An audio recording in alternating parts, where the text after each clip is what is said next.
صل على سيدنا ومولانا محمد اللهم صل على. السلام علیکم ورحمۃ اللہ وبرکاتہ.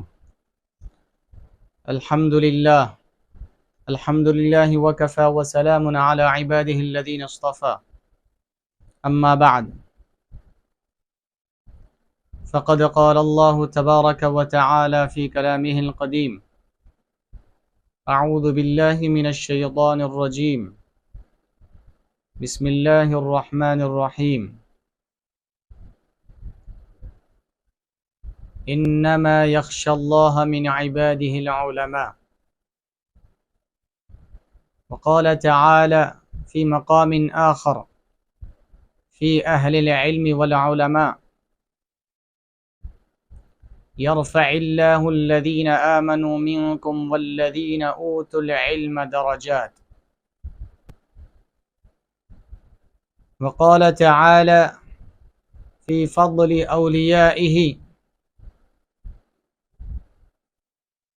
ألا إن أولياء الله لا خوف عليهم ولا هم يحزنون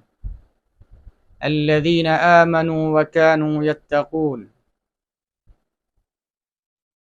لهم البشرى في الحياة الدنيا وفي الآخرة لا تبديل لكلمات الله ذلك هو الفوز العظيم. وقال تعالى في مقام آخر في العلم اللدني: فوجدا عبدا من عبادنا آتيناه رحمة من عندنا وعلمناه من لدنا علما. صدق الله مولانا العظيم وبلغنا رسوله النبي الأمين الكريم ونحن على ذلك لمن الشاهدين والشاكرين والحمد لله رب العالمين. إن الله وملائكته يصلون على النبي يا أيها الذين آمنوا صلوا عليه وسلموا تسليما. اللهم صل وسلم وزد وبارك على حبيبك سيدنا ونبينا ومولانا محمد وعلى آله وأصحابه وبارك وسلم أجمعين. نگاہ ولی میں وہ تاثیر دیکھی، نگاہ ولی میں وہ تاثیر دیکھی، بدلتی ہزاروں کی تقدیر دیکھی، بدلتی ہزاروں کی تقدیر دیکھی. چور بھی ہو گئے ولی مظہر، چور بھی ہو گئے ولی مظہر، لطف پیران پیر کیا کہنا، لطف پیران پیر کیا کہنا. معزز حاضرین اکرام و سامعین اعظام، آج ہمارا عنوان پیران پیر غوث اعظم دستگیر شیخ عبد القادر جیلانی محبوب سبحانی قطب ربانی پیر لاثانی رضی اللہ تعالی عنہ کی حیات طیبہ اور آپ کا علمی مقام و مرتبہ اور آپ کی علمی شان اور آپ کا علمی مقام، اس عنوان سے آپ کی سامنے ہم حاضر ہوئے ہیں. یقیناً پیران پیر غوث اعظم دستگیر رضی اللہ تعالی عنہ کی ذات بابرکت کسی محتاج تعارف کی محتاج نہیں ہے. آپ کی ذات مبارکہ تعارف کی محتاج نہیں ہے، کیونکہ آپ کو دنیا سردار اولیاء پیران پیر غوث اعظم دستگیر باز اللہ الاشہب محبوب سبحانی پیر لاثانی محبوب یزدانی قطب ربانی ان القابات سے آپ کو دنیا یاد کرتی ہے۔ آپ کی ذات مبارک سے کون واقف نہیں ہے کہ چاہے کہ وہ اہل علم ہو یا غیر اہل علم ہو، چاہے وہ علوم ظاہریہ سے تعلق رکھنے والے ہو، چاہے وہ علوم باطنیہ سے تعلق رکھنے والے ہو، چاہے وہ ظاہر سے تعلق رکھنے والے ہو، چاہے وہ باطن سے تعلق رکھنے والے ہو، چاہے وہ علماء ہو، چاہے وہ عوام ہو، چاہے مرد ہو، چاہے عورتیں ہوں، چاہے بچے ہو، چاہے بوڑھے ہو، ہر کوئی آپ کی ذات گرامی سے واقف ہے۔ آپ کی ذات گرامی سے بچے بچے واقف ہے۔ آپ کی کرامات ہر عوام و خواص کی زبان زد ہے۔ بچوں بچوں کی زبان پر آپ کی کرامات کا چرچا ہے۔ آپ کی ذات گرامی کوئی ڈھکی چھپی نہیں ہے۔ ساری دنیا میں آپ کی ولایت اور آپ کی کرامتوں کا اور آپ کے علم کا ڈنکا بج رہا ہے۔ تو حاضرین اکرام، پیران پیر غوث اعظم دستگیر رضی اللہ تعالی عنہ کی ذات گرامی کو سمجھنے سے پہلے ہم آپ کی، کیونکہ آج کا ہمارا عنوان آپ کا علمی مقام ہے، تو اس مناسبت سے ہم کلام کرنے سے پہلے آپ کی مختصر سوانح، ابتدائی چیزیں ہم شامل کر کے ہم اپنے عنوان کی طرف توجہ کریں گے۔ معزز سامعین و ناظرین، پیران پیر غوث اعظم دستگیر رضی اللہ تعالی عنہ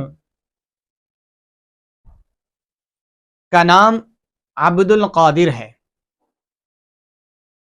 اور آپ کی کنیت ابو محمد ہے اور آپ کا لقب محی الدین ہے، اور آپ کے والد بزرگوار کا نام موسیٰ اور آپ کے والد کی کنیت ابو صالح اور لقب جنگی دوست، اور آپ کا سلسلہ نسب آپ کے والد بزرگوار کی طرف سے آپ حسنی ہیں، یعنی آپ کے والد کا سلسلہ نسب ہوتے ہوتے امام حسن رضی اللہ تعالیٰ عنہ تک جا ملتا ہے، پھر اس کے بعد مولا کائنات علی مرتضیٰ رضی اللہ عنہ، پھر حضور پاک صلی اللہ علیہ وسلم تک جاتا ہے۔ اور اسی طرح اور آپ کے والدہ ماجدہ کا نام فاطمہ ہے اور والدہ ماجدہ کی کنیت ام الخیر ہے، اور آپ کی والدہ ماجدہ کا لقب امت الجبار ہے، امت الجبار بنت عبداللہ الصومعی۔ عبداللہ الصومعی یہ پیران پیر غوث اعظم دستگیر رضی اللہ تعالیٰ عنہ کے نانا جان ہیں، اور آپ حسینی ہیں۔ پیران پیر غوث اعظم دستگیر رضی اللہ تعالیٰ عنہ کے نانا جان اور آپ کی والدہ حسینی ہے، اسی لیے پیران پیر غوث اعظم دستگیر رضی اللہ تعالیٰ عنہ کو نجیب الطرفین کہا جاتا ہے۔ نجیب الطرفین یعنی دونوں طرف سے سادات ہیں، والد بھی سادات خاندان سے ہیں، والدہ بھی سادات خاندان سے ہیں، والد حسنی ہے، والدہ حسینی ہے، تو اس لیے آپ کو نجیب الطرفین یعنی دونوں کنارے، والد بھی والدہ بھی، یہ دونوں بھی سادات اکرام میں سے ہے۔ آپ کی ولادت مبارکہ رمضان المبارک کی چاند رات کو ہوئی، 470 ہجری،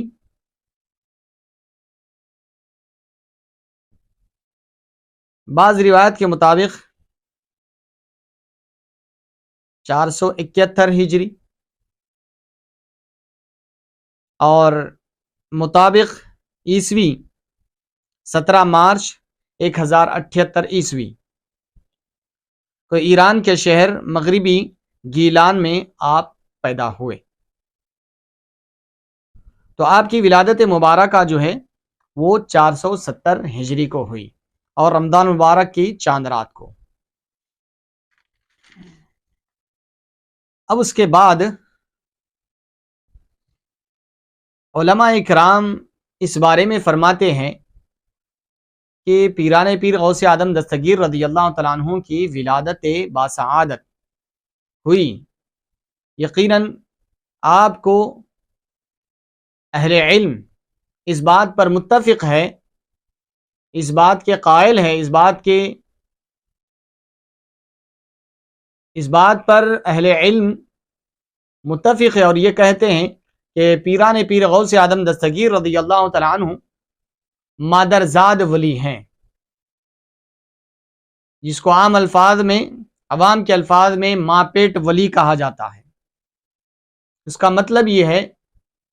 کہ آپ اس وقت سے ولی ہے جبکہ آپ اپنی والدہ ماجدہ کے بطن میں موجود تھے، کیونکہ آپ کی کرامتوں کا ظہور آپ کے والدہ ماجدہ کے بطن میں رہنے سے ہی شروع ہو گیا تھا، اس لیے آپ کو مادرزاد ولی یا ماپیٹ ولی کہا جاتا ہے، یا اور دیگر الفاظ میں پیدائشی ولی۔ قلائد الجواہر یہ کتاب ہے، اس میں لکھا ہے کہ ولد للاشراف ولد لا يرضع فی رمضان، قلائد الجواہر عربی کتاب کے صفحہ نمبر 3 سے نقل کر رہے ہیں۔ یہ قلائد الجواہر میں لکھا ہے، یہ پیران پیر غوث اعظم دستگیر رضی اللہ تعالیٰ عنہ کی زندگی پر، آپ کی حیات طیبہ پر لکھی ہوئی کتابوں سے مستند کتاب ہے، بہجت الاسرار اور یہ قلائد الجواہر، یہ مستند کتابوں میں ان کو شمار کیا جاتا ہے۔ تو یہ پیران پیر کی ولادت کے تعلق سے، ولادت کے بعد جو واقعہ ہوا اس کے تعلق سے قلائد الجواہر میں موجود ہے، ولد للاشراف ولد لا يرضع فی رمضان، کہ یہ بات مشہور ہو گئی لوگوں کے درمیان کہ سادات کے گھرانے ایک ایسا لڑکا تولد ہوا ہے، ایسا لڑکا پیدا ہوا ہے کہ جو رمضان کے مہینے میں دن بھر کبھی دودھ نہیں پیتا ہے، دن بھر دودھ نہیں پیتا ہے۔ اس کے بعد ایک دفعہ کا واقعہ ہے کہ رمضان کا مہینہ شروع ہوا یا نہیں، لوگ تذبذب میں تھے، کیونکہ یہ بات تو مشہور ہو گئی تھی کہ سادات کے گھرانے ایک ایسا لڑکا تولد ہوا ہے جو ماہ رمضان مبارک میں دن میں دودھ نہیں پیتا ہے، سحر سے لے کر افطار تک دودھ نہیں پیتا ہے۔ تو لوگ آپ کی والدہ ماجدہ ام الخیر فاطمہ رحمت اللہ تعالی علیہا وہ فرماتی ہیں کہ کچھ لوگ میرے پاس آئے اور وہ یہ پوچھنے لگے کہ اماں جان آج رمضان شروع ہو چکا ہے یا نہیں؟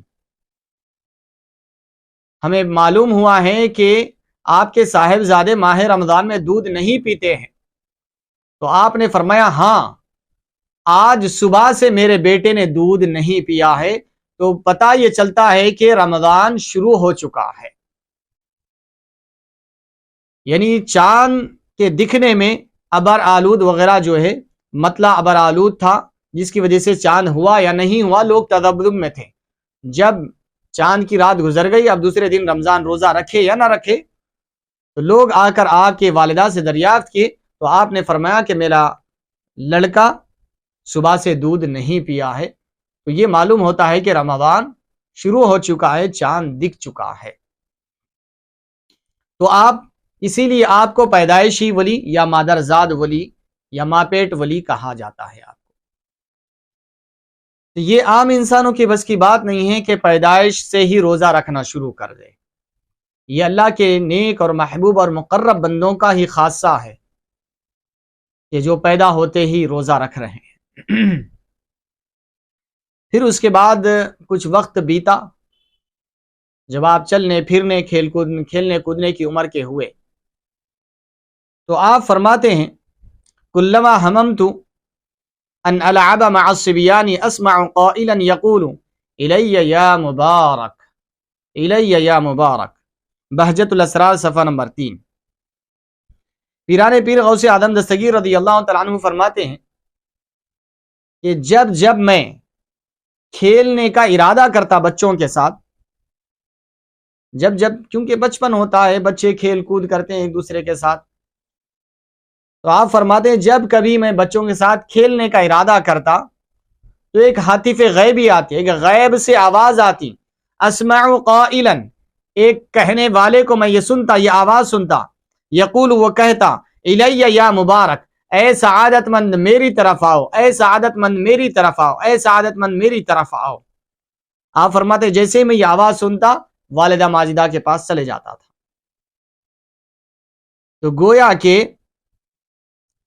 بچپن ہی سے یہ بتایا جا رہا ہے کہ اے عبد القادر، تم کھیل کود کے لیے پیدا نہیں ہوئے، تم کھیل کود کے لیے پیدا نہیں ہوئے، بلکہ تمہارے لیے اللہ تعالیٰ نے کچھ اور کام کے لیے تمہیں دنیا میں بھیجا ہے۔ پھر اس کے بعد پیران پیر سے یہ پوچھا گیا بعد میں کہ آپ کو آپ کی ولایت کا علم کب ہوا، آپ کی ولایت کا علم کب ہوا، کہ آپ کو یہ کب محسوس ہوا، کب معلوم ہوا، کب پتا چلا کہ آپ ولی ہیں، اللہ کے ولی ہیں؟ تو آپ نے فرمایا کہ میں جب 10 سال کا تھا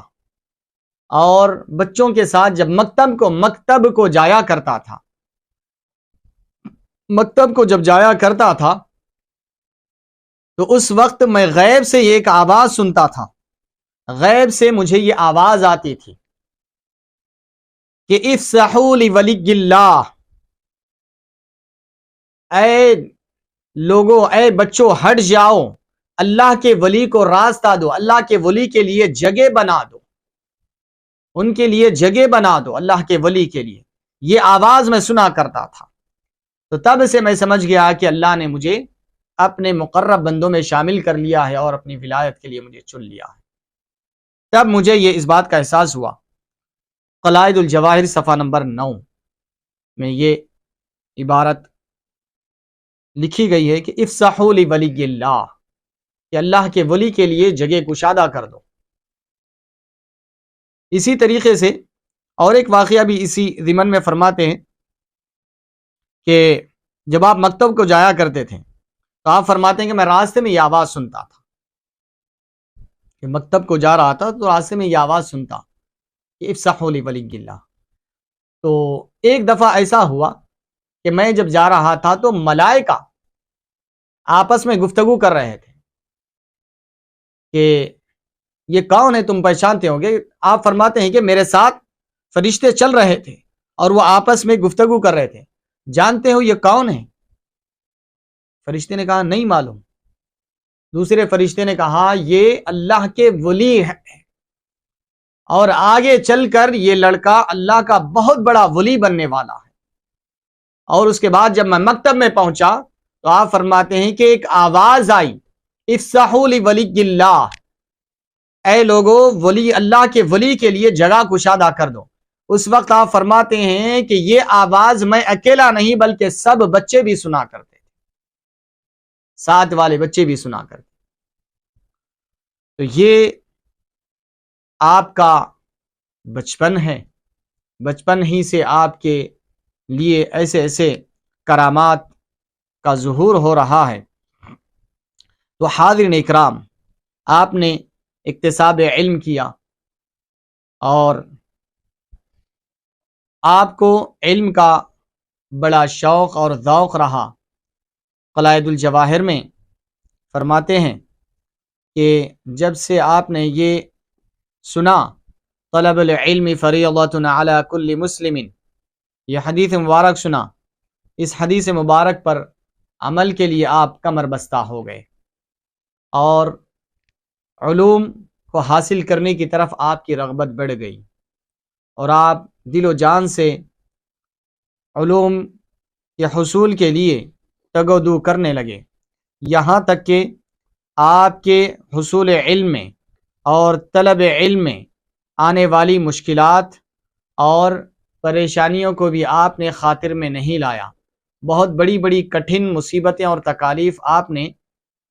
طلب علم کے دوران برداشت کی آپ نے، اور حصول علم کو رکاوٹ، ان مصائب اور آلام کو اور ان پریشانیوں کو حصول علم میں رکاوٹ بننا یا بنانا گوارا نہیں کیا آپ نے حصول علم کے لیے، یہاں تک آپ فرماتے ہیں قلائد الجواہر میں یہ بھی بات منقول ہے کہ آپ جب طلب علم کے لیے نکلے تو آپ فرماتے ہیں کہ میں 20 دن کوئی چیز نہ کھایا نہ کوئی چیز پیا، 20 دن تک فاقہ رہا میں نے۔ طلب علم میں آپ نے اتنا کچھ کیا، اتنا کچھ مصائب، آلام، دشواریاں، مصیبتیں، تکالیف صحیح اور اس کو برداشت کیا۔ اس میں ہمارے علماء اور طلباء کے لیے سبق ہے اور عبرت ہے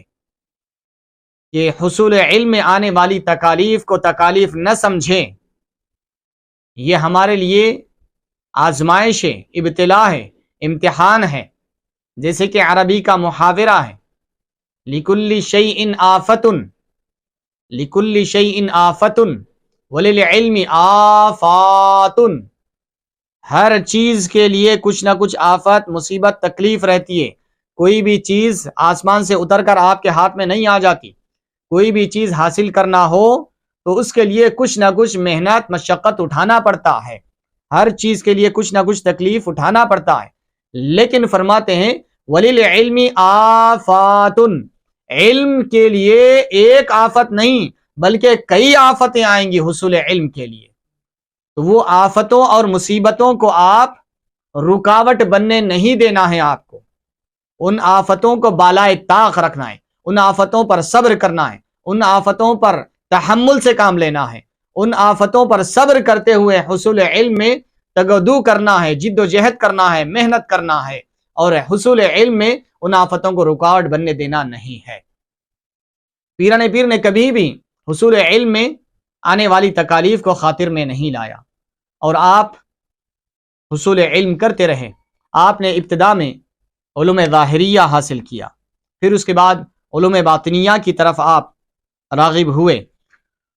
حصول علم میں آپ بہت سارے علماء سے اکتساب فیض کیا، چاہے وہ تفسیر ہو، حدیث ہو، فقہ ہو، ادب ہو، فلسفہ ہو، کلام ہو، علم کلام ہو، علم قرات ہو۔ الغرض آپ نے ہر فن میں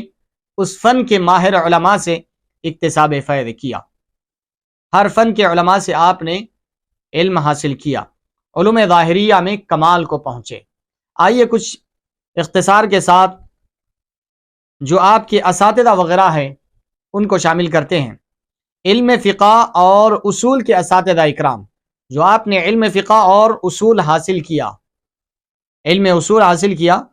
وہ کون سے اساتذہ ہیں جن کے پاس سے آپ نے اکتساب فیض کیا؟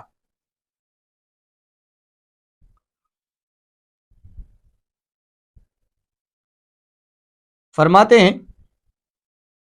الغرض آپ 400 میل سے زائد اور تکلیف دہ خطرناک سفر طے کر کے آپ 488 ہجری میں شہر بغداد پہنچے۔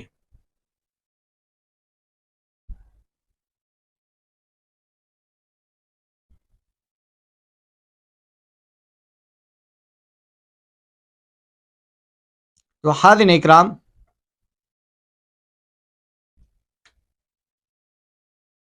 کیونکہ آپ ایران کے قصبہ گیلان سے آپ نکلے تھے، جس کو جیلان یا گیلان کہا گیا ہے کیونکہ آپ کی پیدائش وہاں کی ہے، ایران کا ایک شہر ہے، وہاں پر آپ جو ہے اس کو گیلان یا جیلان سے یاد کیا جاتا ہے، اسی وجہ سے آپ کا نام شیخ عبد القادر جیلانی بولا جاتا ہے۔ تو آپ نے وہاں سے جو ہے بغداد کا سفر کیا، اور بغداد کے سفر کے فاصلے کے بارے میں بتا رہے ہیں کہ تقریباً 400 میل سے زائد، اور میل جو ہے تقریباً 1.5 کلومیٹر کا ہوتا ہے۔ 400 میل مطلب یہ ہے کہ تقریباً 600 کلومیٹر فاصلہ، 600 کلومیٹر دور آپ جو ہے ایران سے بغداد تشریف لے گئے، عراق کی طرف تشریف لے کر گئے حصول علم کے لیے۔ تو یہاں پر یہ بات بھی معلوم ہو رہی ہے کہ حصول علم کے لیے چاہے آپ کو جتنی دور جانا پڑے جائیں، حصول علم کے لیے آپ برابر سفر کر سکتے ہیں، اور دور دور کا بھی کرنا چاہیے۔ ایک حدیث مبارک بھی یہاں پر منقول ہے، حضور پاک صلی اللہ علیہ وسلم نے ارشاد فرمایا کہ اطلب العلم ولو بالصین، کہ لوگوں علم حاصل کرو اگرچہ کہ چین کو جانا ہی کیوں نہ پڑے تمہیں، اگرچہ کہ چین کو ہی جانا کیوں نہ پڑے تم علم حاصل کرو۔ تو علم حاصل کرنے کے لیے ہدایات نبوی بھی موجود ہیں کہ چاہے تمہیں اگر اپنے مقام پر علم مل جا رہا ہے تو وہاں پر اکتساب فیض کر لو، اگر وہاں سے آپ نے پورا علم حاصل کر لیا تو اور اعلیٰ تعلیم کے لیے اور دور دراز علاقے کے لیے سفر کرنا چاہیے۔ تو الغرض آپ نے تقریباً 600 کلومیٹر دور سفر کیا حصول علم کے خاطر، آپ نے حصول علم کے خاطر آپ 488 ہجری میں شہر بغداد میں پہنچے تو علماء اکرام اور ائمہ اعدام سے استفادہ فرمانے لگے۔ وہاں کے علماء سے آپ نے اکتساب فیض کیا۔ قرآن مجید تو آپ نے پہلے ہی حفظ کر لیا ہوا تھا، اب اس کو درایت و روایت اور قرأت سے پڑھنے کی طرف متوجہ ہوئے۔ یعنی قرآن مجید تو آپ پہلے سے ہی یاد کر لیے تھے، اور یہ بھی واقعہ آپ مشہور و معروف ہے پیران پیر غوث اعظم دستگیر رضی اللہ تعالیٰ عنہ کا، کہ آپ جب مکتب میں گئے اور وہاں پر جو ہے سبق سنانے لگے تو اس وقت جو ہے آپ نے ابتدا سے ایک روایت میں 15 اور ایک روایت میں 18 پارے آیا ہے کہ آپ جو ہے جب سے ہی استاد نے اعوذ باللہ بسم اللہ پڑھنے کے لیے کہا تو آپ پڑھ کر سورہ فاتحہ سے تقریباً 18 پارے تک آپ نے حفظ سنا دیا۔ آپ سے پوچھا کہ یہ اتنا سب کہاں سے یاد کر لیے؟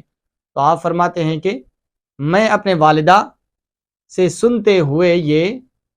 پارے حفظ کر لیا ہے، کیونکہ میری والدہ ان پاروں کے حافظ تھی اور چلتے پھرتے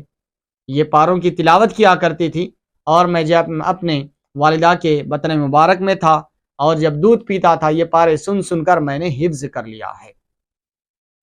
یہاں پر ایک بات گرچہ کے موضوع سے متعلق نہیں ہے، لیکن یہ بات یہاں پر کرنا میں انتہائی ضروری سمجھ رہا ہوں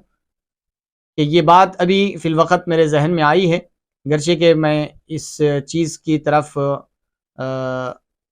میری توجہ نہیں تھی، لیکن ابھی یہ واقعے کے بعد ذہن میں آیا تو آپ کے گوشے گزار یہ بات کرنا چاہ رہا ہوں کہ پیران پیر غوث اعظم دستگیر رضی اللہ تعالیٰ عنہ جو ہے پیدائشی طور پر حافظ قرآن تھے، چاہے وہ 15 پارے کے ہو یا 18 پارے کے ہو۔ تو یہاں پر سائنٹسٹ اور سائنسدان اس بات پر تحقیق کر رہے ہیں کہ بچے کی پرورش کیسی کی جائے، تو اسی لیے یہ بات سامنے آئی ہے تحقیق میں کہ بچے کی پرورش آپ جیسا کرنا چاہتے ہیں اس کا آغاز اس کے 5 سال 7 سال 8 سال کے بعد نہیں، بلکہ بچے کی پرورش کا خیال جو ہے ماں کے پیٹ میں حمل ٹھہرنے کے بعد سے ہی شروع ہو جاتا ہے۔ بچے کی آپ کو کیسی پرورش کرنا ہے، بچے کو کیسا بنانا ہے، اس کی تربیت اور تعلیم اور اس کے کردار اور اس کو کیسا بنانا ہے، اس کو کیسا ڈھالنا ہے، اس کی تربیت کا آغاز حمل کے ٹھہرنے سے ہی شروع ہو جاتا ہے۔ کیوں؟ اس لیے کہ جیسے ہی ماں کے پیٹ میں حمل استقرار کر جاتا ہے، اب ماں باپ جو کچھ کر رہے ہیں بچہ اس کو پیٹ میں کیچ کرتے رہتا ہے۔ بچہ دنیا میں آنے کے بعد نہیں بلکہ ماں کے پیٹ میں رہنے جب سے ہی سب چیزیں ماں باپ کی باتیں سنتا ہے، اس کو کیچ کرتا ہے، اور دنیا میں آنے کے بعد وہی سب چیزیں وہ سیکھتا ہے۔ تو اس لیے ہماری ماں اور بہنوں کو چاہیے کہ اپنی اولاد کی تربیت پیدا ہونے کے بعد 5-7 سال کے بعد نہیں بلکہ ان کی تربیت شروع ہوتی ہے جب حمل استقرار پا جائے، جب پریگننٹ ہو جائے جب سے ہی ان کی تربیت شروع کر دی جائے۔ میں اور کھل کر کہوں تو یوں کہوں گا کہ ہم اگر اپنے اولاد کی بہتری چاہتے ہیں تو ہم اپنے اولاد رب ذوالجلال کی عطا سے اگر حمل استقرار پا جائے اور پریگننٹ ہو جائے اور پیٹ میں اولاد آ جائے تو اس کے بعد ایسی کوئی حرکت یا ایسے کوئی کام نہ کرے جو آپ کے بچوں کے لیے اخلاقی گراوٹ کا سبب بن سکتی ہو۔ اس کو اور کھول کر بیان کروں تو یوں کہوں کہ ہماری اپنی مائیں بہنیں اپنی اولاد کی اگر صحیح تربیت کرنا چاہتی ہو تو یہ فلمیں، ڈرامے، بےہودہ چیزیں اور نیم برہنہ خواتین اور بکواس چیزیں یہ ہرگز خدا اور رسول کے لیے نہ دیکھے ایسے حالت میں، کیونکہ ان سب کا اثر ڈائریکٹ بچوں کے اوپر پڑتا ہے۔ ڈائریکٹ اثر آپ دیکھ رہے ہیں لیکن اس کا اثر ہونے والی اولاد پر پڑتا ہے۔ آپ یہ نہ سمجھے کہ بچہ جب دنیا میں آ جائے گا تو ہم اس کی تربیت کریں گے، ہم اس کو سوزار لیں گے، ہم اس کو سنبھال لیں گے، ہم اس کو صحیح تعلیم دیں گے، صحیح اخلاق دیں گے۔ نہیں، اس کی تربیت کی ابتدا آپ کا پیٹ ہے، آپ کا بطن ہے۔ پیران پیر یہی بتا رہے ہیں کہ میں نے جو حفظ کیا ہے وہ میری ماں، جو میں جب پیٹ میں تھا تو جب میری ماں تلاوت کرتی تھی وہ سن سن کے میں نے یاد کر لیا ہے۔ اور سائنس بھی آج 1400 سال کے بعد یا پیران پیر کے پیریڈ سے دیکھا جائے تو تقریباً 1000 سال کے بعد، کیونکہ آپ 5ویں صدی کے اختتام پر پیدا ہوئے تو تقریباً 1000 سال کے بعد سائنس یہ کہہ رہی ہے کہ بچے پر جو اثرات مرتب ہوتے ہیں پیدا ہونے کے بعد نہیں بلکہ ماں کے پیٹ میں آنے کے بعد سے ہی ماں باپ میں جو ناچاقی ہوتی ہے، ماں باپ جو لڑ لیتے ہیں، ایک دوسرے کے خلاف جو بکواس کر لیتے ہیں، ایک دوسرے کے خلاف جو باتیں کر لیتے ہیں، وہ ساری آپ کی اولاد آپ کے پیٹ میں سن رہی ہوتی ہے۔ آپ یہ غفلت میں مت رہیے۔ تو الغرض یہ پیران پیر کی حیات طیبہ سے یہ ہمیں سبق ملتا ہے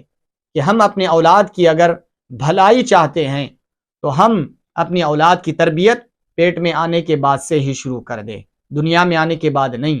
دنیا میں آنے کے بعد بھی کریں، اچھی کریں، لیکن اس کا خیال رکھے کہ بچے جب پیٹ میں ہو تو بےہودہ سیریلز یا ناچ یا گانے یا فلمز یا ڈرامے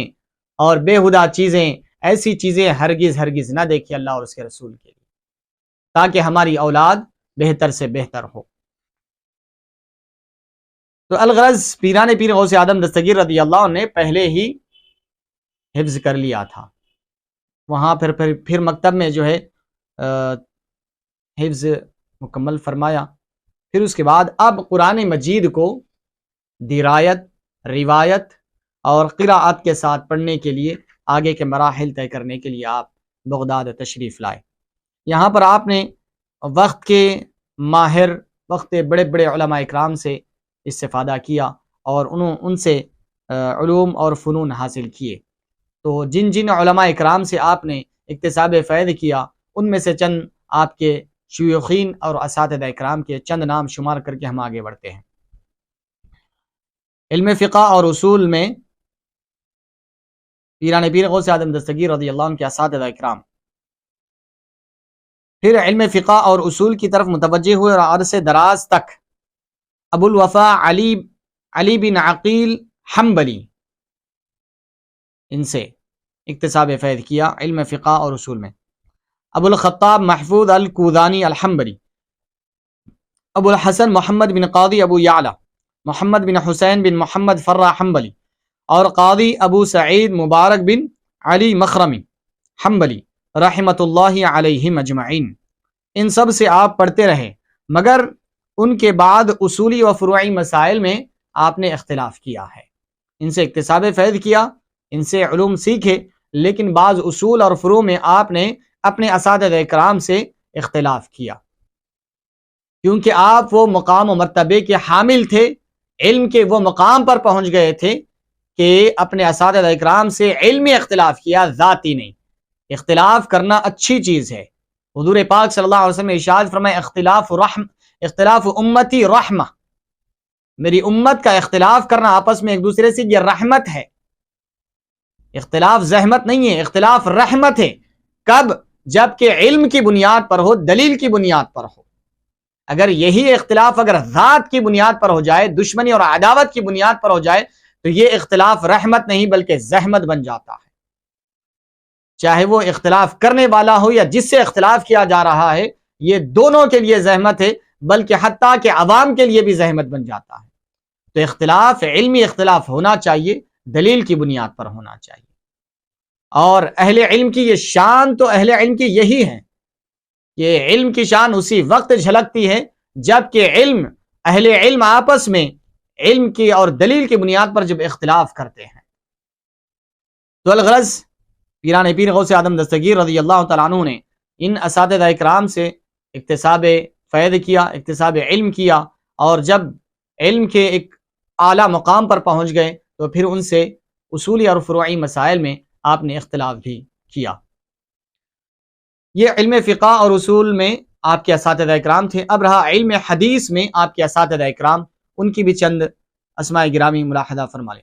علم حدیث تو آپ نے بہت سے مشائخ سے پڑھا ہے، ان میں سے چند بعض محدثین کے جو آپ کے اساتذہ اکرام ہیں جن سے آپ نے علم حدیث پڑھا ہے وہ شمار کر لیتے ہیں۔ ان حضرات کے اسماء گرامی حسب ذیل ہیں: ابو غالب محمد بن حسن الباقلانی، ابو سعید محمد بن عبد الکریم بن خنیش، ابو الغنائم محمد بن علی بن میمون الفرسی، ابو بکر احمد بن المظفر، ابو محمد جعفر بن احمد بن حسین القاری السراج، ابو القاسم علی بن احمد۔ یہاں پر ایک طویل فہرست ہے جو آپ کے اساتذہ اکرام کی ہم طوالت کی وجہ سے چھوڑ رہے ہیں۔ علم ادب کے اساتذہ اکرام میں سے آپ کے علم ادب آپ نے علامہ ابو زکریا یحییٰ بن علی التبریزی سے آپ نے علم ادب سیکھا ہے۔ علامہ تبریزی بڑے پائے کے ادیب تھے، بغداد کے مدرسہ نظامیہ میں علم ادب کے مدرس اعلیٰ تھے اور بہت ساری کتابوں کے مصنف تھے، اور آپ نے علم ادب انہی سے سیکھا ہے۔ تو یہاں پر یہ آپ کے حصول علم کے باب کو ہم نے شامل کیا ہے۔ تو پیران پیر غوث اعظم دستگیر رضی اللہ تعالیٰ عنہ جو ہے حصول علم کرتے رہے، اکتساب فیض کرتے رہے۔ جب علوم ظاہریہ میں آپ نے کمال حاصل کر لیا اور کمال کے درجے کو پہنچ گئے تو آپ علم باطن کی طرف متوجہ ہوئے، روحانی علوم کی طرف متوجہ ہوئے۔ اور میں یہاں پر علم ظاہر کو اور چند چیزیں ذکر کر کے یہاں پر علم ظاہر کی بات مکمل کر دوں، پھر اس کے بعد علوم باطنیہ کی طرف میں رخ کروں گا۔ تو علوم ظاہریہ جب آپ ان اساتذہ اکرام اور شیوخین اور محدثین اور مفسرین فقہا سے اکتساب فیض کیا اور اس میں اعلیٰ مقام حاصل کیا آپ نے، اس کے بعد جو ہے درس و تدریس کا آغاز کر دیا آپ نے، درس و تدریس کا آغاز کر دیا اور علوم و فنون پڑھاتے رہے، علوم و فنون پڑھاتے رہے، لوگوں کو درس دیتے رہے اور ہر فن کی کتابیں آپ پڑھاتے رہے۔ اور درس نظامی کا طالب علم اس بات سے واقف ہے کہ کئی فنون ہوتے ہیں، جیسے کہ تفسیر ایک فن ہے، فقہ ایک فن ہے، حدیث ایک فن ہے، منطق ایک فن ہے، فلسفہ کلام ایک فن ہے۔ الغرض یہ مختلف فنون ہیں۔ پیران پیر غوث اعظم دستگیر رضی اللہ تعالیٰ عنہ کو ان تمام فنون میں کمال حاصل تھا۔ عام طور پر یہ دیکھا جاتا ہے کہ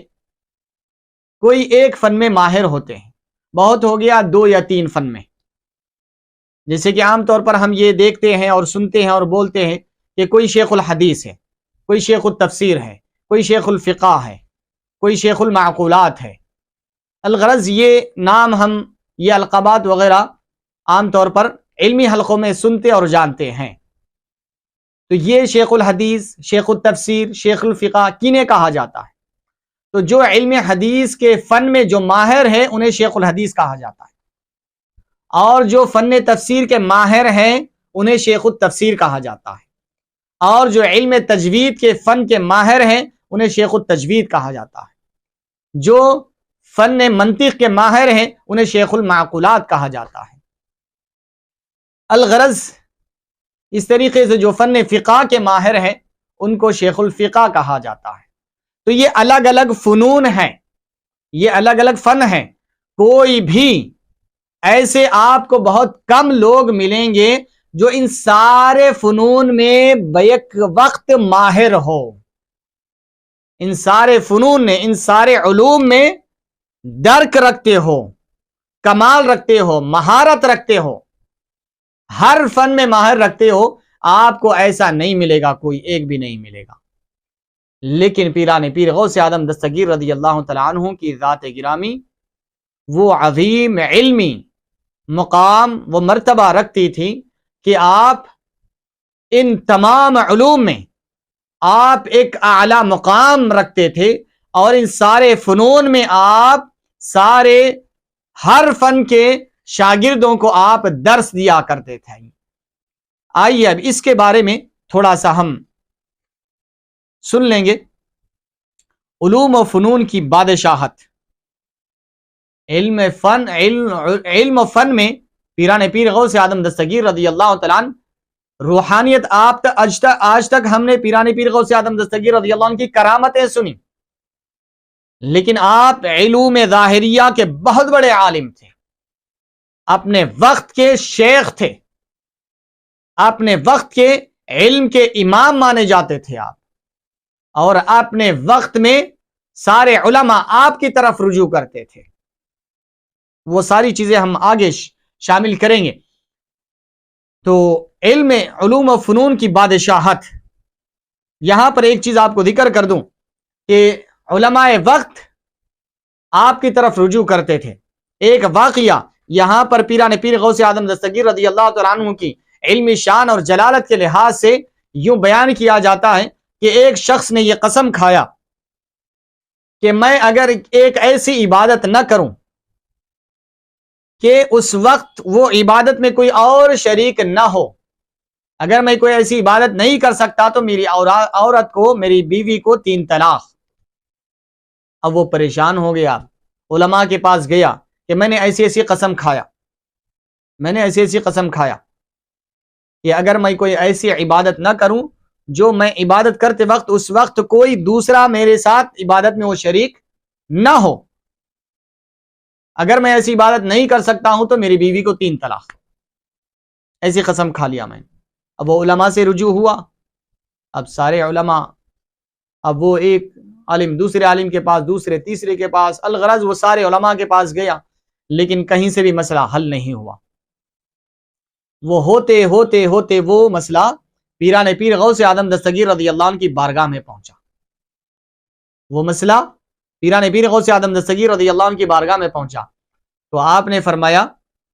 کوئی مشکل نہیں ہے، تیری قسم پوری ہو جائے گی، تیری بیوی کی طلاق نہیں پڑے گی۔ آپ نے فرمایا حضرت سب کہہ رہے ہیں کہ ایسی کوئی عبادت نہیں ہے جس میں کوئی شریک نہ ہو سکتا ہو، نماز پوری دنیا میں پڑھی جاتی ہے، سب پڑھتے ہیں، روزہ پوری دنیا میں سب رکھتے ہیں، زکوٰۃ سب دیتے ہیں، حج سب کرتے ہیں۔ تو آپ نے فرمایا جا تو مکہ مکرمہ کو چلے جا اور وہاں کے منتظمین سے یہ کہہ دے کہ تھوڑی دیر کے لیے خانہ کعبہ کے طواف کو رکوا دے اور صرف تو تنہا اکیلا طواف کر لیں، کہ پوری دنیا میں یہ صرف ایک ایسا مقام ہے کہ یہ صرف یہیں پر ایک اکیلا تو جب طواف کر رہا ہوتا ہے اس وقت دنیا میں کوئی طواف نہیں کر سکتا، سارے لوگوں کو رکا دے، اب اس کے بعد تو تنہا 7 چکر پھیرا کر لے خانہ کعبہ کا، اس عبادت میں کوئی دوسرا تیرے شریک نہیں ہوگا، تیری قسم پوری ہو جائے گی اور تیری بیوی محفوظ رہ جائے گی۔ تو آپ علمی مقام آپ کا ایسا تھا کہ جب اپنے وقت کے سارے علماء عاجز آ گئے تو پیران پیر نے وہ مسئلے کا حل بتا دیا۔ تو یہاں پر علوم و فنون میں آپ کی بادشاہت تھی، آپ علوم و فنون کے ماہر تھے، آپ فقہ حنبلی اور فقہ شافعی میں آپ فتوا دیا کرتے تھے، آپ کو بے وقت چاروں فقہ پر آپ کو دسترس حاصل تھی، آپ ہر فن کے ہر فقہ کے ماہر تھے، لیکن آپ جو فتویٰ نویسی وغیرہ جو دیا کرتے تھے آپ فتوے، وہ فقہ حنبلی اور فقہ شافعی میں دیا کرتے تھے۔ شیخ امام موفق الدین قدامہ رحمۃ اللہ علیہ فرماتے ہیں کہ ہم 561 ہجری میں بغداد شریف گئے۔ شیخ موفق الدین وہ فرماتے ہیں، موفق الدین قدامہ یہ فرماتے ہیں کہ ہم 561 ہجری میں بغداد شریف گئے تو ہم نے دیکھا کہ وہاں حضرت شیخ عبد القادر جیلانی کو علم، عمل اور حال اور فتویٰ نویسی میں آپ کو بادشاہت تامہ حاصل ہے کہ آپ کے جیسا علم، آپ کے جیسا تقوی، آپ کے جیسا عمل اور آپ کی وجدانی کیفیت اور آپ کے فتاوے جیسا اس وقت آپ کا کوئی ثانی نہیں پایا جاتا تھا بغداد میں۔ بہجت الاسرار کے حوالے سے یہ بات آپ کے گوشے گزار کیا ہوں۔ اسی طرح شیخ امام ربانی، شیخ عبد الوہاب شعرانی اور اسی طریقے سے شیخ المحدثین شیخ عبد الحق محدث دہلوی رحمۃ اللہ علیہ اور دیگر علماء وقت اور اولیاء وقت پیران پیر غوث اعظم دستگیر رضی اللہ تعالیٰ عنہ کے علوم، علمی آپ کی شان، علمی وجاہت، علمی مقام کے بارے میں فرماتے ہیں کہ اس میں شیخ عبد الحق محدث دہلوی، عبد الحق محدث دہلوی تو ہم اہل علم طبقہ کون اس کو نہیں جانتا ہے، یہ تو معروف شخصیت ہے، ہر درس نظامی کا طالب علم ان سے واقف ہے کیونکہ ان کی کتاب درس نظامی میں پڑھائی جاتی ہے مقدمہ مشکات کے طور پر۔ الغرض شیخ عبد الحق محدث دہلوی رحمۃ اللہ علیہ وہ فرماتے ہیں شیخ عبد القادر جیلانی یعنی پیران پیر غوث اعظم دستگیر رضی اللہ تعالیٰ عنہ ایک نہیں، دو نہیں، تین نہیں، بلکہ آپ 13 علوم و فنون میں تقریر فرمایا کرتے تھے۔ 13 فن میں آپ ماہر تھے، 13 فنون میں آپ تقریر فرمایا کرتے تھے اور اس فن کے آپ ماہر تھے۔ ان 13 فنون میں، ان 13 علوم میں آپ درس، تدریس، تقریر کیا کرتے تھے آپ۔ اسی طرح ایک اور جگہ امام شعرانی فرماتے ہیں کہ آپ لوگوں کو تفسیر، حدیث، فقہ، علم کلام، یہ علوم جو ہے قبل ظہر سے پہلے پڑھاتے اور ظہر کے بعد پڑھاتے اور ظہر کے بعد سے لے کر پھر اس کے بعد جو ہے قرآن شریف قرات کے ساتھ پڑھاتے۔ قرات کے ساتھ یعنی قرات قرآن مجید کے بارے میں حضور پاک صلی اللہ علیہ وسلم نے ارشاد فرمایا انزل القرآن علی 7 احرف، یہ قرآن مجید کو 7 طریقوں پر نازل کیا گیا ہے۔ تو یہ جو 7 قرات کے ساتھ جو پڑھا جاتا ہے، جو قرات 7 کہا جاتا ہے اور 3 قرات شاذہ ہے، قرات 17 کہا جاتا ہے، آپ یہ علم قرات کی تعلیم دیا کرتے تھے ظہر کے بعد لوگوں کو۔ تو جہاں آپ فن فقہ میں ماہر تھے وہیں پر فن حدیث میں بھی ماہر، جہاں پر فن حدیث میں ماہر وہاں پر فن فقہ میں بھی ماہر، جہاں فقہ میں ماہر وہاں تفسیر میں بھی ماہر، جہاں تفسیر میں ماہر وہاں علم کلام میں بھی ماہر، علم عقائد میں بھی ماہر، علم فلسفہ میں بھی ماہر، علم تجوید میں بھی ماہر، علم قرات میں بھی ماہر۔ ایسے کوئی فنون نہیں چھوٹے آپ کے زمانے کے جس میں آپ نے درک حاصل نہ کیا ہو۔ تو یہ علوم ظاہریہ آپ کے شان اور آپ کا مقام تھا کہ آپ جو ہے علم میں ایک اعلیٰ مقام رکھتے تھے۔ علوم ظاہریہ میں آپ کی بڑی شان اور عظمت تھی علوم ظاہریہ میں۔ اب یہاں پر ایک واقعے کو شامل کر کے میں علوم ظاہریہ کی بات یہاں پر ختم کرتا ہوں، پھر اس کے بعد علوم باطنیہ کی طرف ہم رجوع کریں گے۔ معزز حاضرین اکرام و سامعین اعظام، پیران پیر غوث اعظم دستگیر رضی اللہ تعالیٰ عنہ یہ جو واقعہ سنا رہا ہوں یہ علوم ظاہریہ پر بھی دلالت کرتا ہے اور علوم باطنیہ پر بھی دلالت کرتا ہے آپ کے، اس لیے کہ آپ کے جہاں پر چاہنے والے تھے آپ کے زمانے میں وہیں پر آپ سے دشمنی رکھنے والے بھی آپ سے پیدا ہو گئے تھے۔ آپ کے علمی مقام و مرتبے کو دیکھ کر لوگ حسد اور جلن کی آگ میں بھن بھی رہے تھے،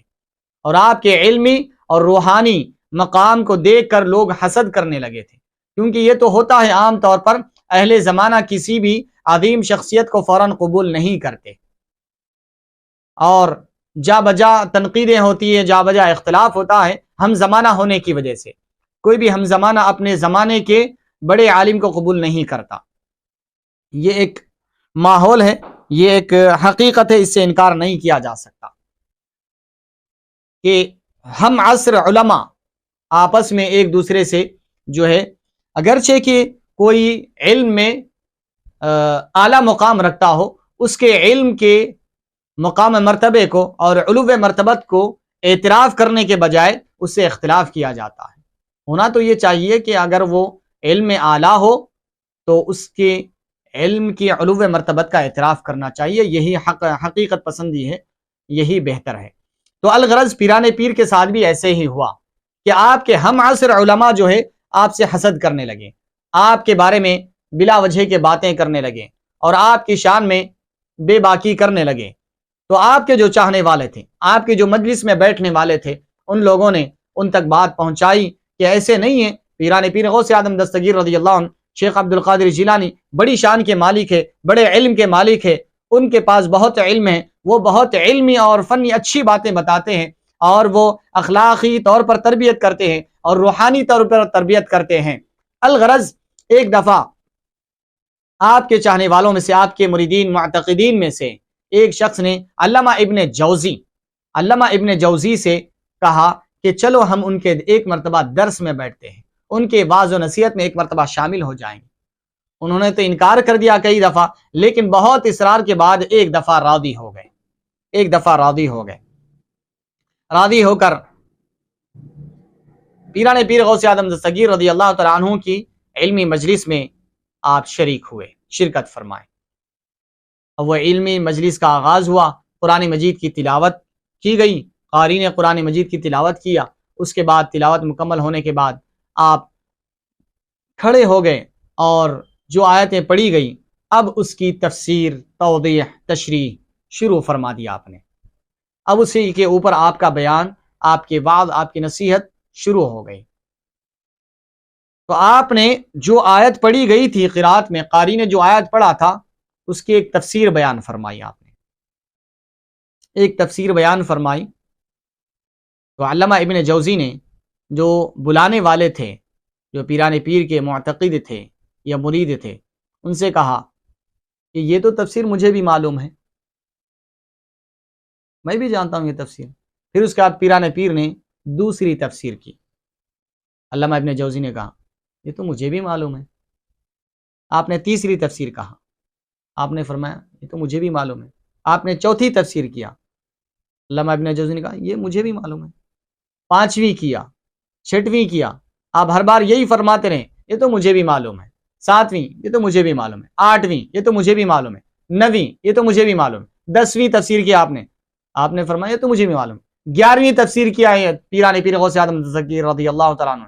علامہ ابن جوزی نے فرمایا یہ تو مجھے بھی معلوم ہے۔ اس کے بعد پیران پیر نے 12ویں تفسیر کیا۔ اب علامہ ابن جوزی ٹھنڈے پڑ گئے اور کہنے لگے کہ یہ مجھے نہیں معلوم۔ پھر اس کے بعد 13ویں، 14ویں، اب ہر بار کہنے لگے نہیں معلوم، مجھے نہیں معلوم۔ الغرض 15ویں، 20ویں، 25ویں تفسیر، 30ویں، 35ویں، الغرض پیران پیر غوث اعظم دستگیر رضی اللہ عنہ نے اس آیت کی 40 تفسیریں بیان فرمائی۔ دنگ رہ گئے علامہ ابن جوزی۔ اس کے بعد غوث اعظم دستگیر رضی اللہ تعالیٰ عنہ نے 40 تفسیریں بیان کرنے کے بعد فرمایا اب تک ہم قال میں تھے، یعنی اب تک میں علوم ظاہریہ کی بنیاد پر بات کر رہا تھا، اب ہم قال سے اب حال میں آتے ہیں۔ اس کے بعد روحانی تفاسیر، علم باطنیہ، علم لدنیا کی تفاسیر شروع کر دیا۔ آپ جب آغاز کیے تو آپ فرماتے ہیں کہ علامہ ابن جوزی پر وجدانی کیفیت طاری ہو گئی اور آپ کپڑے پھاڑنے لگ گئے۔ آپ پر وجدانی کیفیت طاری ہو گئی اور آپ کپڑے پھاڑنے لگے مجلس میں۔ یہ علمی مقام ہے پیران پیر غوث اعظم دستگیر رضی اللہ تعالیٰ عنہ کا، چاہے علوم ظاہریہ ہو یا علوم باطنیہ ہو، آپ علم کا ایک سمندر ہے۔ بحر بے کراں ہیں پیران پیر غوث اعظم دستگیر رضی اللہ تعالیٰ عنہ کی ذات گرامی۔ تو الغرض حاضرین اکرام، یہ پیران پیر غوث اعظم دستگیر رضی اللہ تعالیٰ عنہ یہ علمی شان اور عظمت ہے کہ جو علوم ظاہریہ میں بھی آپ با کمال ہیں اور علوم باطنیہ میں بھی آپ با کمال ہے۔ گرچہ کہ میں ارادہ تو یہ تھا کہ علوم باطنیہ کے بارے میں بھی چند چیزیں پیران پیر غوث اعظم دستگیر رضی اللہ عنہ کے حوالے سے ذکر کروں، لیکن وقت اس بات کی اجازت نہیں دے رہا ہے،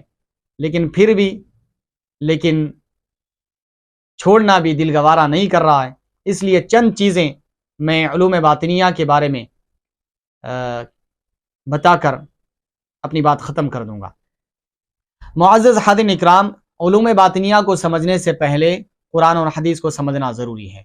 کیونکہ عام طور پر یہ دیکھا جاتا ہے کہ جب اولیاء اکرام کی کرامتیں اور اولیاء اکرام کا مقام و مرتبہ اور ان کی عظمتیں اور ان کی شان اور کرامتوں کا جب ذکر کیا جاتا ہے تو بعض نادان، بعض ناواقف لوگ ان کرامتوں کا یا ان کی شان کا اور ان کی عظمت کا مذاق اڑاتے ہوئے نظر آتے ہیں۔ اگر حقیقت پسندی سے اگر جائزہ لیا جائے تو اولیاء اکرام کی بڑی شان ہے، ان کا بڑا مقام ہے، بڑی عظمتیں ہیں، کیونکہ یہ اللہ تبارک و تعالیٰ کے محبوب بندے ہوتے ہیں، یہ خاص بندے ہوتے ہیں۔ اللہ تعالیٰ ان کو اپنے خاص علوم میں سے حصہ عطا فرماتا ہے، جس کو قرآن مجید علم لدنی سے تعبیر کرتا ہے۔ میں تفصیل میں گئے بغیر چند چیزیں آپ کو گوشے گزار کر کے ادھر لاتا ہوں آپ کو، کہ اللہ تعالیٰ نے قرآن مجید میں علم لدنی کے بارے میں فرمایا کہ آپ تو مشہور واقعہ ہے جو موسیٰ علیہ السلام اور خضر علیہ السلام کا واقعہ آپ نے بارہا سنا ہوگا، اس کو مختصر ہم سنا کر بات آگے بڑھاتے ہیں۔ اللہ تعالیٰ قرآن مجید میں سورہ کہف میں 15ویں پارے کے آخر میں اور 16ویں پارے کی ابتدا میں حضرت موسیٰ علیہ السلام اور خضر علیہ السلام کا واقعہ تفصیلاً ذکر فرمایا ہے۔ الغرض ایک واقعہ ایسا ہوا کہ حضرت موسیٰ علیہ السلام اپنے قوم میں بیان فرما رہے تھے، وعظ فرما رہے تھے، اس دوران کسی نے آپ سے یہ سوال کر لیا کہ اے موسیٰ علیہ السلام، کیا اس روئے زمین پر آپ سے بھی زیادہ جاننے والا ہے کوئی؟ کیونکہ حضرت موسیٰ علیہ السلام کو تورات زبانی یاد تھی، اور تورات وہ اللہ کا کلام ہے جس کو 70 لوگ اٹھا کر لے جاتے تھے۔ اتنی بڑی کتاب جو آپ کو زبانی یاد ہے، تو اب کوئی ایسا ہے کیا دنیا میں جو آپ سے بھی زیادہ جاننے والا ہو؟ تو آپ نے فرمایا کہ نہیں۔ تو اللہ تعالیٰ نے وحی نازل فرمایا اور فرمایا اے موسیٰ، سمندر کے اس مقام پر چلے جاؤ جہاں پر دو سمندر ملتے ہیں، وہاں پر چلے جاؤ، ہمارے بندے سے آپ کو ہم ملائیں گے، ہمارے بندے سے آپ کو ملائیں گے۔ آپ نے یہ دعویٰ کیا ہے کہ آپ سے زیادہ جاننے والا کوئی نہیں ہے، آپ وہاں پر آئیے، ہم ملائیں گے آپ کو ہمارے بندے سے۔ الغرض قرآن مجید کہتا ہے، اللہ تعالیٰ فرماتا ہے فَوَجَدَا عَبْدًا مِّنْ عِبَادِنَا، موسیٰ علیہ السلام اپنے ساتھ اپنے خادم کو حضرت یوشع بن نون کو ساتھ میں لیے اور توشہ بنایا اور اس میں مچھلی اور ایک اس مقام پر پہنچنے کے بعد وہ مچھلی اس مقام کی برکت سے یا وہ پانی کے چھینٹوں سے وہ مچھلی زندہ ہو گئی، اور وہ زندہ ہو کر آدھی کھائی ہوئی مچھلی تھی، وہ سمندر میں چلی گئی۔ الغرض پھر آگے سفر جاری رہا، آپ نے پوچھا مجھے بھوک لگ رہی ہے، کھانا لاؤ۔ تو حضرت یوشع بن نون نے فرمایا کہ وہیں پر وہ مچھلی چلی گئی، توشہ ختم ہو گیا۔ تو آپ نے فرمایا وہی تو مقام تھا وہاں پر اللہ کے خاص بندے سے ملنے کا، چلو پچھلے پاؤں پلٹو۔ اب پچھلے پاؤں پلٹ کر پھر اس مقام پر آئے جہاں پر مچھلی، پکائی ہوئی مچھلی، آدھی کھائی ہوئی مچھلی زندہ ہو گئی تھی۔ تو اس مقام پر جب پہنچے تو وہاں پر حضرت خضر علیہ السلام سے ملاقات ہوئی۔ تو اللہ تعالیٰ یہاں پر بیان فرماتا ہے فوجدا، حضرت موسیٰ علیہ السلام اور یوشع بن نون، فوجدا عبدا من عبادنا، ہمارے کئی سینکڑوں نہیں، ہزاروں نہیں بلکہ لاکھوں کروڑوں بندوں میں سے ایک مخصوص بندہ، فوجدا عبدا من عبادنا، ایسے تو ہمارے کئی بندے ہیں لیکن ان مخصوص بندوں میں سے، ان محبوب اور مقرب بندوں میں سے ایک بندے سے ملاقات ہوئی ان دونوں کی، حضرت موسیٰ علیہ السلام اور حضرت یوشع بن نون کی۔ وجد عبدا من عبادنا آتیناہ رحمتا من عندنا، ہم نے اپنی بارگاہ سے انہیں رحمت عطا فرمایا تھا. من لدنا علما، آتیناہ رحمتا من لدنا علما، اور ہم نے اپنی خاص بارگاہ سے اس بندے کو علم سے سرفراز کیا تھا. اپنے خاص علم سے، اپنی خاص بارگاہ سے اس بندے کو ہم نے علم سے سرفراز کیا تھا. اس بندے سے موسیٰ علیہ السلام کی ملاقات ہوئی. قال له موسیٰ هل اتبعك على ان تعلمني مما علمت رشدا. حضرت موسیٰ علیہ السلام فرمانے لگے کیا میں آپ کے ساتھ رہ سکتا ہوں تاکہ آپ وہ علم سکھائے جس کو اللہ نے، جو علم آپ کو اللہ نے سکھا دیا ہے، جو علم اللہ تعالیٰ نے آپ کو عطا فرمایا ہے، جو سکھایا ہے، وہ علم آپ سکھائیں، تو کیا میں آپ کے ساتھ رہ سکتا ہوں؟ آپ نے فرمایا انک لن تستطیع معی صبرا، آپ میرے ساتھ نہیں رہ سکتے. آپ فرمائیں کہ یہ کیا بات، میں آپ کے ساتھ ابھی رہا بھی نہیں، کچھ وقت بھی بتایا بھی نہیں، آپ یہ کہہ دینا کہ نہیں رہ سکتے، یہ کیسی بات ہے؟ تو آپ نے ایک وعدہ لیا کہ اگر میرے ساتھ رہنا ہے تو پھر کوئی سوال نہیں کرنا، کوئی اعتراض نہیں کرنا، میں جیسا بولوں ویسا سننا، میرے ساتھ رہنا، اور کوئی آبجیکشن نہیں، نو آبجیکشن، کوئی اعتراض نہیں کرنا، بس دیکھنا اور میں جیسا کروں ایسا کرنا، میں جو بولوں وہ سننا. حضرت موسیٰ علیہ السلام تیار ہو گئے، ٹھیک ہے،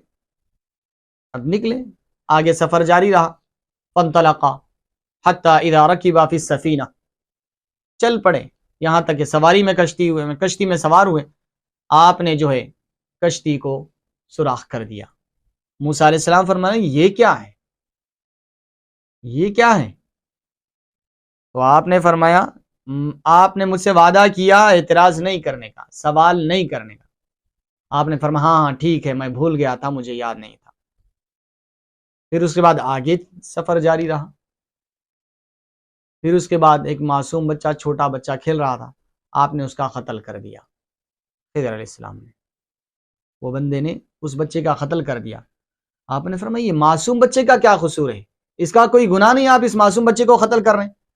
تو آپ نے فرمایا کہ معاہدہ کیا ہوا تھا، بات کیا ہوئی تھی، نو آبجیکشن، سوال اعتراض نہیں کرنا چاہیے. ہاں ٹھیک ہے اب نہیں کروں گا، اب اگر سوال کرا تو پھر آپ مجھے بھیجا دیجیے یا ہماری تمہاری جدائی ہو جائے گی. الغرض پھر آگے چلتے رہے. جب سفر مکمل ہوا، ایک گاؤں میں پہنچے، وہاں پر تو وہاں پر بھوک لگ رہی تھی، وہاں کے لوگوں سے ضیافت نہیں ہو سکی، وہاں کے لوگ آپ حضرات کی ضیافت نہیں کر سکے، اور گزر رہے تھے کہ ایک دیوار گر رہی تھی. حضرت خضر علیہ السلام نے اس دیوار کو اٹھا دیا. موسیٰ علیہ السلام نے فرمایا کہ سارا گاؤں پھرے، کوئی ہماری ضیافت نہیں کیا، اگر اس دیوار کی اگر کچھ اجرت لے لیتے تو کچھ کھانے کے لیے انتظام ہو جاتا تھا. تو آپ نے فرمایا اعتراض نہیں کرنا، اب ہماری اور آپ کی جدائی کا وقت آ گیا ہے، آپ اپنا راستہ چلیے، میں اپنا راستہ چلتا. اب میں یہ جو 3 کام کیا اس کی وجہ کیا ہے یہ تمہیں بتا دیتا ہوں. پہلا کام جو کشتی میں سراغ ڈالنے کا ہے وہ اس لیے کیا، اب یہاں پر یہ چیز قابل غور ہے کہ یہ علم لدنی ہے، یہ علم باطن ہے، علم ظاہر نہیں، علم ظاہر نہیں، علم باطن ہے، علم لدنی ہے. یہ رہتا کچھ ہے، دکھتا کچھ اور ہے، رہتا کچھ اور ہے، دکھتا کچھ اور ہے. تو اس کو سمجھنے کی ضرورت ہے. تو الغرض حضرت خضر علیہ السلام نے وہ 3 چیزیں جو کی اس کی وجوہات اور ریزنز، کارن، وجہ بیان فرما دی کہ دیکھو جب میں نے اس کشتی کو سراغ ڈال دیا اس کے پیچھے راز یہ تھا، کیونکہ یہ ظاہر نہیں تھا، یہ چھپا ہوا تھا، یہ باطنی علم ہے، یہ علم لدنی ہے، یہ خاص علم ہے جو اللہ تعالیٰ اپنی خاص بارگاہ سے اپنے خاص بندوں کو عطا کرتا ہے، یہ خاص اپنے مقرب بندوں کو، اولیاء کو عطا کرتا ہے. تو الغرض حضرت خضر علیہ السلام فرمانے لگے جب میں نے اس کشتی کو سوراخ ڈالا اس کی وجہ یہ تھی کہ وہ کشتی نہیں تھی، اور وہ سمندر میں سے آگے جاتے جاتے آگے ایک ظالم بادشاہ رہنے والا تھا، جو بھی نئی کشتی ہوتی وہ اس پر قبضہ کر لیتا تھا. اور یہ غریب لوگوں کی نئی کشتی تھی، یہ نہیں خرید کر لائے تھے. اگر یہ کشتی ادھر آگے جاتی تو وہ بادشاہ ان کے پاس، وہ ظالم جو ہے وہ ان کے پاس سے چھین لیتا اور یہ کشتی سے محروم ہو جاتے. اس لیے میں نے اس میں عیب لگا دیا، اب اس کشتی کو وہ سدھار کر سنوار کر پھر دوبارہ چلا لے سکیں گے، اور اگر اس میں عیب نہ ہوتا تو وہ ظالم وہ کشتی ان سے چھین لیتا تھا، میں وہ کشتی کی حفاظت کے لیے اس میں عیب لگا دیا، یہ وجہ تھی اس میں عیب لگانے کی۔ بات سمجھ میں آئی؟ پھر اس کے بعد وہ بچے کا قتل، وہ تو معصوم بچہ تھا، اس کا کیا گناہ تھا؟ آپ نے فرمایا کہ اس کا گناہ یہ تھا کہ وہ آگے چل کے کفر پر چلنے والا تھا، اور اس کے ماں باپ مسلمان ہے، مومن ہے اس کے ماں باپ، اور بیٹے کی محبت میں آ کر یہ ماں باپ بھی کافر ہو جانے والے تھے،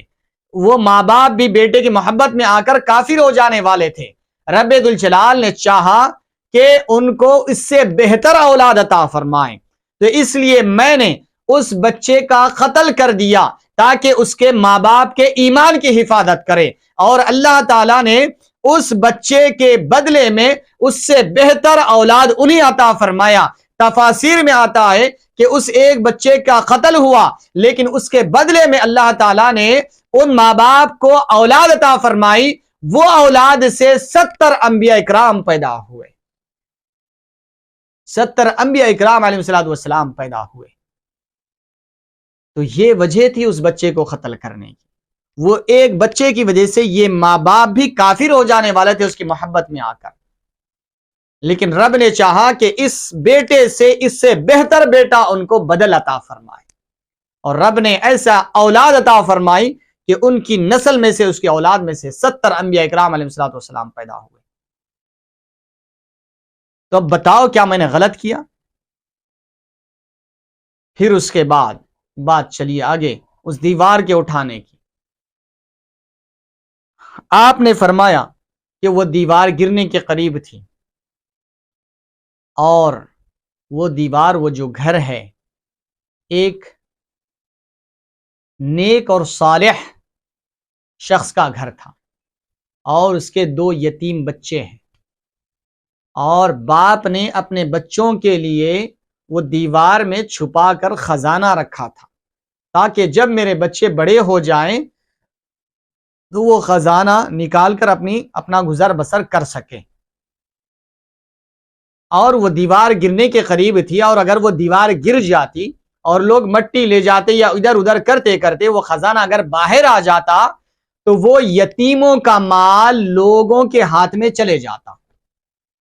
اور وہ مال ضائع ہو جاتا، جو حقدار ہے یتیم بچے، ان یتیم بچوں کو وہ مال نہیں ملتا۔ اللہ تعالیٰ نے چاہا کہ ان یتیم بچوں کے مال کی حفاظت ہو، اس لیے میں نے وہ دیوار کو اٹھا دیا ہے، اور اس مال کی حفاظت کرنے کی وجہ کیا ہے؟ وَكَانَ أَبُوهُمَا صَالِحًا، وَكَانَ أَبُوهُمَا صَالِحًا، کہ اس مال کی حفاظت کی وجہ یہ بیان فرمایا حضرت خضر علیہ السلام نے کہ اس مال کی حفاظت اس لیے کیا اللہ تعالیٰ کہ ان بچوں کے باپ جو تھے وہ نیک آدمی تھا، وہ صالح تھے، وہ نیک تھے، وہ اللہ کے محبوب تھے، وہ اللہ کے مقرب بندے تھے، تو اللہ تعالیٰ ان کی اولاد کو بھی ضائع نہیں کرتا، ان کی اولاد کی مال و دولت کو بھی ضائع نہیں کرتا۔ اسی لیے اہل بیت اطہار میں سے ایک امام نے فرمایا کہ وہاں پر اس آیت کی تفسیر میں یہ حدیث مبارک بیان کی جاتی ہے کہ اگر کوئی خاندان میں اگر کوئی اللہ کا ولی، نیک اور محبوب بندہ ہو تو اللہ تعالیٰ اس نیک بندے کے صدقے و طفیل میں 7 نسلوں تک ان کی اولاد کی حفاظت فرماتا ہے، 7 نسلوں تک ان کی اولاد کی حفاظت فرماتا۔ تو اس کے بعد فرمایا اللہ نے یہاں پر ان کے باپ نیک تھے اس لیے ان کے اولاد کے مال کی حفاظت فرمایا۔ آپ فرماتے ہیں ہمارے تو جد اعلیٰ نیکوں کے سردار ہے، ہماری حفاظت کیسے نہیں فرمائے گا؟ تو الغرض حاضرین اکرام، یہاں پر خضر علیہ السلام نے یہ بھی وجہ بتلا دی کہ اس دیوار کے اٹھانے کے پیچھے راز کیا تھا، گرچہ کہ بظاہر طور پر یہ دکھ رہا تھا کہ سارے گاؤں والوں نے ہماری ضیافت نہیں کی اور ہم نے مفت میں ان کی دیوار اٹھا دیا ہے۔ لیکن حقیقت یہ تھی کہ یہ دیوار اٹھانے کے پیچھے حقیقت یہ تھی کہ وہاں پر اس یتیم بچوں کے مال کی حفاظت کرنا تھا، اس لیے کہ ان کے والد نیکوکار تھے۔ تو یہ علم لدنی ہے، یہ اللہ تعالیٰ کی خاص بارگاہ سے خاص بندوں کو ملتا ہے، اس کو علم لدنی کہا جاتا ہے۔ اور ظاہری آنکھوں سے یا ظاہری کتابیں پڑھنے سے یہ علم حاصل نہیں ہوتا، ظاہری کتابیں پڑھنے سے یہ علم حاصل نہیں ہوتا، وہ سینہ بسینہ یا اولیاء اکرام کی نظروں سے یا ان کی صحبتوں سے حاصل ہوتا ہے۔ تو الغرض حاضرین اکرام، یہ تو قرآن مجید سے علم لدنی یا علم باطنی کے حوالے سے ہم بات کر چکے ہیں۔ اب اسی طرح حدیث مبارک کو، ایک حدیث مبارک کو شامل کر لے کر ہم اختتام کی طرف بڑھ رہے ہیں۔ ترمذی شریف میں حدیث مبارک ہے، حضرت ابو ہریرہ رضی اللہ تعالی عنہ سے روایت ہے۔ آپ فرماتے ہیں کہ میں نے حضور پاک صلی اللہ علیہ وسلم سے دو طرح کا علم سیکھا، دو طرح کا علم سیکھا۔ ایک علم جو ظاہر کرنا تھا وہ کر دیا، جو بتلانا تھا بتلا دیا، جو لوگوں کو سکھلانا تھا سکھلا دیا۔ ایک علم جو لوگوں کو بتلانا تھا، سکھلانا تھا، سکھلا دیا، بیان کرنا تھا، کر دیا، یعنی علوم ظاہریہ۔ اور ایک علم میں نے حضور سے سیکھا ہے، جو علم میں نے، اور ایک دوسرا علم جو سیکھا ہے حضور سے، اگر وہ علم میں بتلاؤں، اگر وہ علم کو میں ظاہر کر دوں تو لوگ اپنے حلقوم کاٹ لیں گے، لوگوں میں فتنہ اور فساد پھیل جائے گا، لوگ ایک دوسرے کے گلے کاٹ لیں گے، اس لیے میں وہ علم نہیں بتا رہا ہوں۔ اب شارحین اکرام، وہ کون سا علم تھا؟ اس کی شروحات میں شارحین اکرام فرماتے ہیں کہ وہ علم الفتن تھا،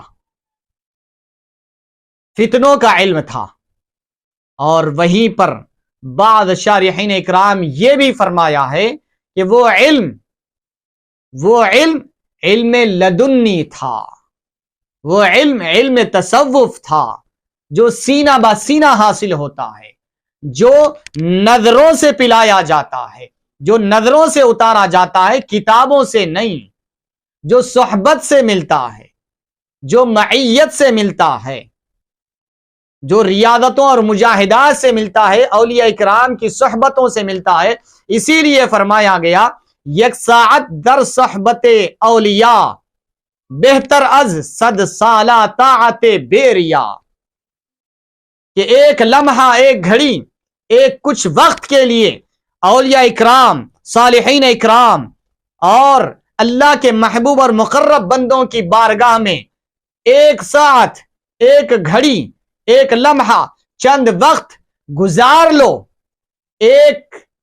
یک ساعت در صحبت اولیاء بہتر از 100 سالہ طاعت بیریا، کہ ایک لمحہ، ایک گھڑی، چند لمحے اولیاء اکرام کی صحبت میں گزارنا، بیٹھنا، یہ تمہاری 100 سالہ عبادت بیریا سے بہتر ہے۔ تم 100 سال اگر بغیر ریاکاری کے عبادت کریں گے تو اس سے بہتر ہے کہ کسی ایک اللہ والے کی صحبت میں چند گھنٹے بیٹھ جاؤ۔ تو یہ اولیاء اکرام،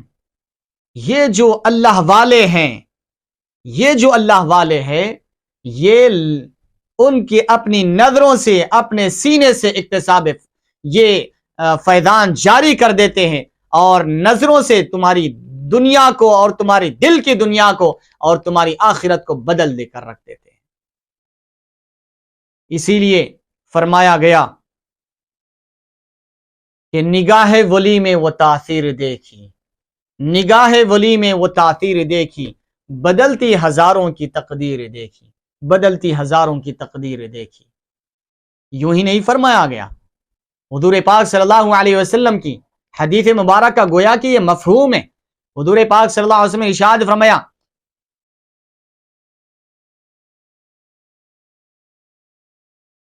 اتقوا فراست المؤمن فَإِنَّهُ يَنْظُرُ بِنُورِ اللَّهِ، اے لوگو مومن کی فراست سے بچو، اے لوگو تم مومن کی فراست سے بچو، فَإِنَّهُ يَنْظُرُ بِنُورِ اللَّهِ، کیونکہ وہ اللہ کے نور سے تمہیں دیکھتا ہے، اس سے کوئی چیز تمہارے اوپر،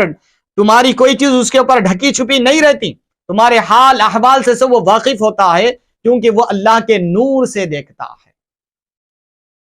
یہ مومن کی شان، یہ ولی کی شان ہوتی ہے جس کو اللہ تعالیٰ اپنی خاص بارگاہ سے خاص بندوں کو خاص علوم سے سرفراز فرماتا ہے۔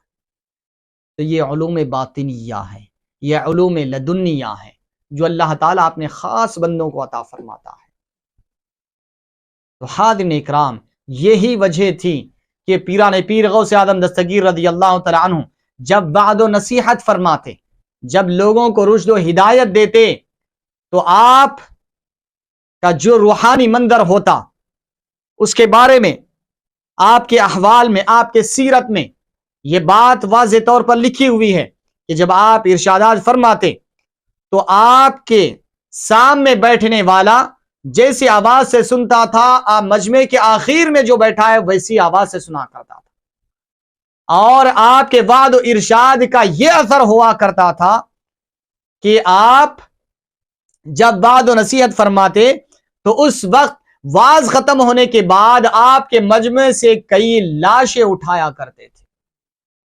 آپ کے وعد کا یہ اثر ہوتا تھا دلوں پر کہ لوگوں کے ڈائریکٹ دل پر اثر انداز ہوتی تھی آپ کی نصیحت۔ تو اسی لیے فرمایا، اور لوگوں کی دلوں کی دنیا بدل جایا کرتی تھی، اسی لیے فرمایا نگاہ ولی میں وہ تاثیر دیکھی، بدلتی ہزاروں کی تقدیر دیکھی۔ آپ کے وعد و نصیحت، آپ کے درس و تدریس کا کیا کہنا، آپ کے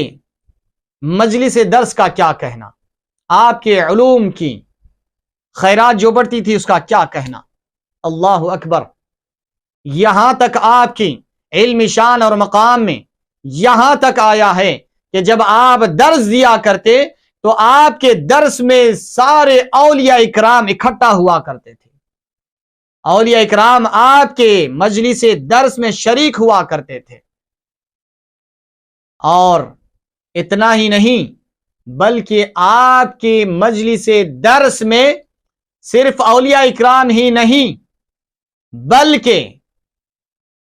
بلکہ آپ کی مجلس میں، کیونکہ بات آگے بڑی ہے اس لیے میں اس کو کہنے سے پہلے تھوڑا آپ کے ذہن کو صاف کر دوں تاکہ بات آپ کے سمجھ میں آئے، کیونکہ یہ بات ایسی ہے کہ آپ جب اگر صرف اتنی ہی بات سن لیں گے تو آپ کہیں گے کہ مولانا یہ کیا کہہ رہے ہیں، آپ پیران پیر کی شان بیان کرنا چاہ رہے یا انبیاء کی شان گھٹانا چاہ رہے، آپ یہ کہہ دیں گے آپ۔ در حقیقت اس میں پیران پیر کی شان ہے، انبیاء کی شان گھٹانا مقصود نہیں ہے۔ تو آئیے میں آپ کو پہلے بات سمجھا دوں، اس کے بعد یہ اصل بات آپ کے سامنے رکھوں تاکہ بات واضح ہو جائے۔ مثال کے طور پر میں ایک طالب علم ہوں، ایک ادنا سا طالب علم ہوں جامعہ نظامیہ کا، اور اگر ہمارے شیوخین عظام کو ہم سنتے ہیں، درس بھی ان کا سنتے ہیں، اور اگر کہیں جلسہ وغیرہ ہو تو وہاں پر تقاریر بھی سنتے ہیں ہمارے شیوخین عظام کی، اور وہ علم کے ایک سمندر ہے اپنے آپ میں، ان کے علوم سے ہم اکتساب فیض کرتے ہیں، ان کے علوم سے ہم اپنے آپ کو مستفید کرتے ہیں۔ لیکن بعض دفعے بعض جلسوں میں ایسا بھی ہوتا ہے، بعض مقامات پر ایسا بھی دیکھا گیا ہے کہ ہمارے اساتذہ ہیں اور شیوخین ہیں، ہمارے اساتذہ کے بھی اساتذہ ہیں، ہمارے اساتذہ ہیں اور ہمارے اساتذہ کے بھی اساتذہ ہیں۔ تو گویا کہ ایک مثال کے طور پر ایک جلسہ ہے، اس جلسے میں استاد بھی تقریر کر رہے ہیں اور شاگرد بھی تقریر کر رہا ہے، استاد بھی وہاں پر موجود ہے اور شاگرد بھی وہاں پر موجود ہے۔ اب یہاں پر اچھی طریقے سے سمجھ لیں، یہاں پر شاگرد تو اس حیثیت سے آیا ہے کہ اپنے حصے کی تقریر کر لے اور اپنے استاد سے اکتساب فیض کرے، اور جو استاد آئے ہیں یہاں پر، جو شیخ آئے ہیں وہاں پر، یہاں پر اپنے شاگرد کی تقریر سننے کے لیے نہیں آئے، وہاں پر استاد کی شاگرد کی تقریر کے وقت موجودگی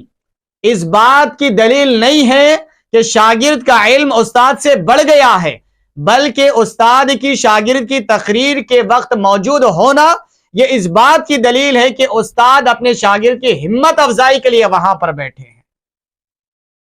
یہ شاگرد کی ہمت افزائی ہے، یہ استاد کی ناقدری نہیں ہے،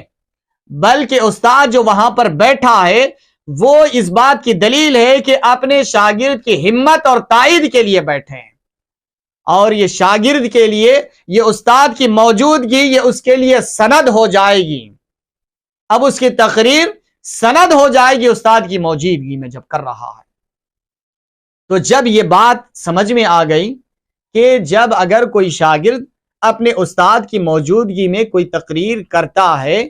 تو یہ تقریر کرنا گویا کہ استاد کی شان گھٹانا مقصود نہیں ہوتا، بلکہ استاد کی موجودگی اس بات کی دلیل ہے کہ استاد اپنے شاگرد کی ہمت افزائی کے لیے یا اس کو اور آگے بڑھانے کے لیے، استاد اس کو ہمت دینے کے لیے یہاں پر اپنی موجودگی کا اظہار کر رہے ہیں۔